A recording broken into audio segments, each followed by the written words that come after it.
ઉમિયા માતાજી સંસ્થાન ઊંઝા સંચાલિત હોસ્ટેલ ભવનના લોકાર્પણ કાર્યક્રમમાં આપણી સૌની સાથે મંચ ઉપર ઉપસ્થિત માનનીય કેન્દ્રીય ગૃહ તથા સહકારિતા મંત્રી શ્રી અમિતભાઈ શાહ સાહેબ, મારા સાથી મંત્રી શ્રી ઋષિકેશભાઈ પટેલ, મારા નમસ્કાર, જય મા ઉમિયા.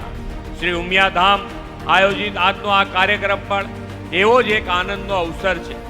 દેશના બાહોશ અને ગૃહ સહકારિતા મંત્રી શ્રી અમિતભાઈ શાહના હસ્તે આજે ઉમિયા ધામ સોલાના હોસ્ટેલ બિલ્ડિંગ શિક્ષણ ધામનું લોકાર્પણ થયું છે. પાટીદાર સમાજે એકતા, સંગઠન અને પરસ્પર સહકારથી વિકાસની નવી કેન્દ્રી કંડારી છે. આજે લોકાર્પણ થયેલી હોસ્ટેલ બિલ્ડિંગ સમાજને નવી દિશા આપનારી છે.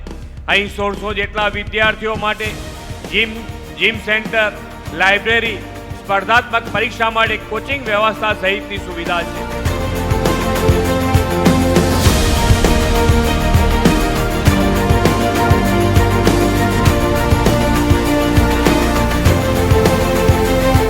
મિત્રો, આજે હું બીજી વાર આ કેમ્પસમાં આવ્યો છું.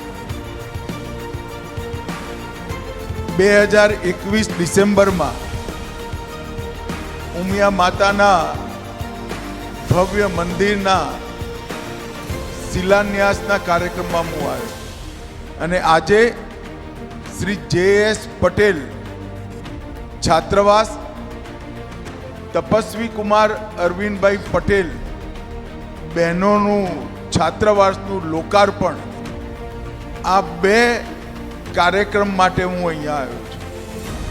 લગભગ 104 કરોડ અને 70 કરોડની લાગતથી 13 માળના ભવ્ય અને આધુનિક બિલ્ડિંગમાં 1600 વિદ્યાર્થીઓને અમદાવાદના હૃદય જેવા સ્થાનમાં માં ઉમિયાના સાનિધ્યમાં અહીંયા પર ભણવાની આધુનિક વ્યવસ્થા અહીંયા થવાની છે.